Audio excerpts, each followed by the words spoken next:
दो experienced diverse normal night dive के लिए पानी में उतरे, लेकिन उन्हें नहीं पता था कि कुछ ही सेकंड में ये डाइव एक भयानक हादसे में बदलने वाली है। अचानक तेज बहाव ने उन्हें 4.5 मीटर चौड़ी पाइप में खींच लिया, सीधे एक विशाल अंडर वाटर टर्बाइन की ओर। चारों तरफ अंधेरा, जबरदस्त पानी का प्रेशर और बचने का कोई रास्ता नहीं। मौत बस कुछ ही सेकंड की दूरी पर थी। लेकिन सबसे हैरान करने वाली बात, ये हादसा रोका जा सकता था। 4 जनवरी 2024 की रात दो अनुभवी डाइवर्स क्रिस्टोफर गेट और फ्रेडरिक पोचे एक नाइट डाइव के लिए तैयार हो रहे थे।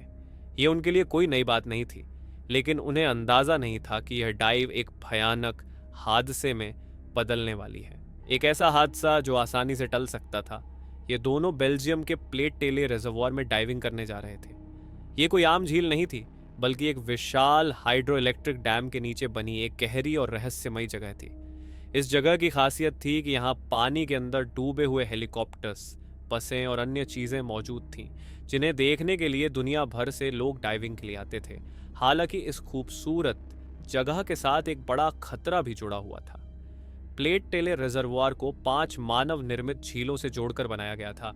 इसका पानी पास की ओदर नदी से लिया जाता था और इसे 790 मीटर लंबे डैम के जरिए कंट्रोल किया जाता था।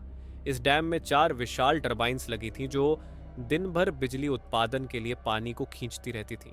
खास बात यह थी कि ये टर्बाइन्स बिना किसी चेतावनी के कभी भी चालू हो सकती थी, और जब ये एक्टिव होती थी तो हर सेकंड 400 क्यूबिक मीटर पानी खींच लेती थी। अब आप सोच सकते हैं कि अगर कोई डाइवर गलती से इन टर्बाइन्स के करीब चला जाए तो क्या होगा। जाहिर है, इतनी तेज वाटर स्ट्रीम में फंसने के बाद बच निकलना लगभग नामुमकिन था। यही वजह थी कि डाइविंग क्लब ने यहाँ 2 सेफ्टी जोन बनाए थे, जोन ए और जोन बी। इन जोन के बाहर जाने की सख्त मनाही थी, क्योंकि वहाँ खतरा कई गुना ज्यादा था। साथ ही एक और नियम था, किसी भी डाइवर को 20 मीटर से ज्यादा गहराई में जाने की अनुमति नहीं थी।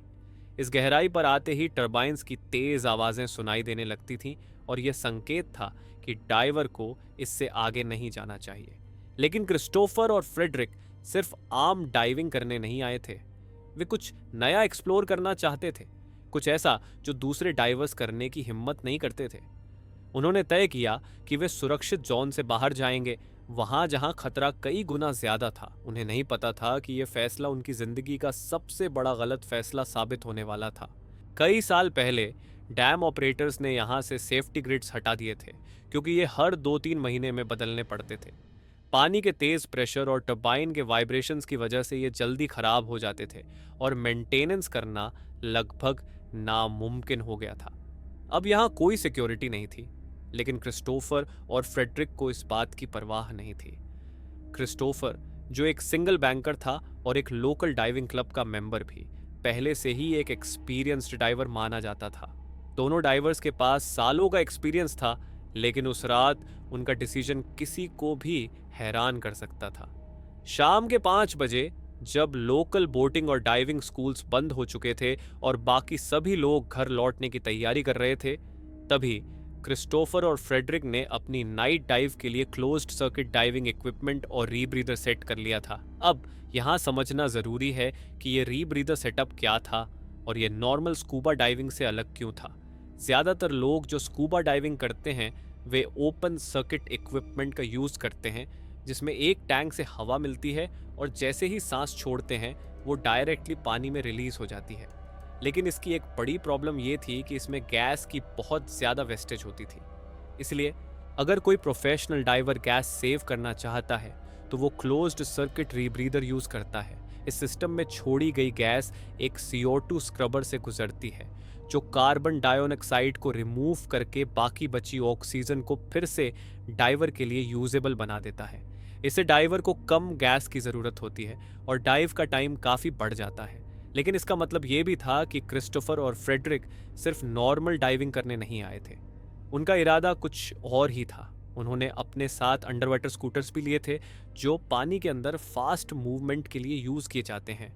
इन स्कूटर्स को बस पकड़ना होता है और ये पीछे से पानी बाहर फेंकते हुए डाइवर को आगे की तरफ पुश करते हैं। स्कूटर्स का यूज और रीब्रीदर सिस्टम ये साफ दिखा रहा था कि वे सिर्फ 20 मीटर की सेफ्टी लिमिट तोड़ने नहीं बल्कि डैम तक पहुंचने की प्लानिंग कर रहे थे। उन्होंने एक ऐसा डिसीजन लिया जो आगे चलकर उनकी जिंदगी का सबसे बड़ा रिस्क साबित होने वाला था। यह डिसीजन ना सिर्फ इलीगल था बल्कि एक्सट्रीमली डेंजरस भी। ज्यादातर एक्सपीरियंस डाइवर्स जो रिजर्वॉयर के पास डैम्स का एक्सप्लोरेशन करते हैं डेल्टा पी या डिफरेंशियल प्रेशर के खतरे को बहुत अच्छे से समझते हैं। जब बड़ी मात्रा में पानी किसी छोटे ओपनिंग से गुजरता है तो हाई प्रेशर से लो प्रेशर की ओर बहने वाला इंटेंस करंट बन जाता है। ये फोर्स इतना स्ट्रांग होता है कि कोई भी स्विमर इसे रोक नहीं सकता और कोई भी अंडर वाटर स्कूटर इससे बच नहीं सकता। क्रिस्टोफर और फ्रेडरिक जैसे ही रिजर्वॉयर की गहराई में उतरे, सरफेस पर लोगों के पैकिंग करने और डाइवर्स के घर जाने की आवाजें धीरे धीरे गायब होने लगीं। 20 मीटर की डेप्थ पर वे सरफेस से कोई भी साउंड नहीं सुन सकते थे और चारों ओर गहरा अंधेरा था। इस पॉइंट पर ज्यादातर डाइवर्स वापस लौट जाते, लेकिन क्रिस्टोफर और फ्रेडरिक ने आगे बढ़ने का डिसीजन लिया। उन्होंने अपनी डाइव को 30 मीटर, फिर 35 मीटर और आखिरकार 40 मीटर तक बढ़ाया। अब वे प्लेट टेले डैम के इनटेक टनल के ठीक सामने थे, लेकिन अब तक एटमॉस्फेरिक प्रेशर सरफेस प्रेशर से 4 गुना ज्यादा हो चुका था। डैम उस वक्त ऑफ था, इसलिए कोई साउंड नहीं था, लेकिन तभी पानी में हल्का सा कंपन हुआ और फिर एक धीमी गूंज सुनाई दी। डैम एक बार फिर एक्टिव हो चुका था। अचानक 3 में से 4 रिवर्सिबल पंप टर्बाइंस ऑन हो गए और 106 क्यूबिक मीटर पर सेकंड की स्पीड से पानी खींचने लगे। एक तगड़े फोर्स ने उन्हें डैम की ओर खींच लिया। रिएक्ट करने या इस स्ट्रॉन्ग करंट से लड़ने का कोई भी टाइम नहीं था। 4.5 मीटर चौड़ी टनल में खींचे गए, जो सीधे टरबाइन की ओर जा रही थी, जहां विशाल घूमते हुए प्लेट्स थे। कुछ ही सेकंड में वे 50 मीटर से खींचकर 70 मीटर की गहराई में पहुंच गए। इस तीव्र बल के विरुद्ध वे पूरी तरह से हेल्पलेस थे। फ्रेडरिक के बेटे ने जब अपने पिता से कांटेक्ट करने की कोशिश की और सक्सेसफुल नहीं हुआ तो वह प्लेट टेले रिजर्वॉयर पहुंचा। फ्राइडे मॉर्निंग उसने देखा कि उनकी कार अभी भी डैम के पास खड़ी थी और तभी उसे फील हुआ कि कुछ सीरियसली गलत है। उसने इमीडिएटली अथॉरिटीज को इन्फॉर्म किया और सिचुएशन एक्सप्लेन की। बिना टाइम वेस्ट किए बेल्जियम सिविल प्रोटेक्शन टीम और डिजास्टर विक्टिम आइडेंटिफिकेशन यूनिट को एक्टिवेट किया गया। साथ ही 10 प्रोफेशनल डाइवर्स और सोनार इक्विपमेंट को रिजर्वॉयर की सर्चिंग के लिए भेजा गया। पहली सर्च एंड रेस्क्यू अटेम्प्ट के दौरान टीम को डाइवर्स का इक्विपमेंट डैमेज्ड कंडीशन में मिला, जिसमें उनका closed circuit rebreathing system, under water scooter और डाइविंग वेस्ट शामिल था। लेकिन अभी भी ये कंफर्म नहीं हो सका कि जो इक्विपमेंट मिला था वो किसका था। रिजर्वॉयर में खोज जारी थी, लेकिन कोई ठोस सुराग नहीं मिल रहा था। पास के डाइव सेंटर के मैनेजर ने बताया कि उस दिन टरबाइंस ऑन थे, जिससे अंदाजा लगाया जा सकता था कि आखिर हुआ क्या होगा।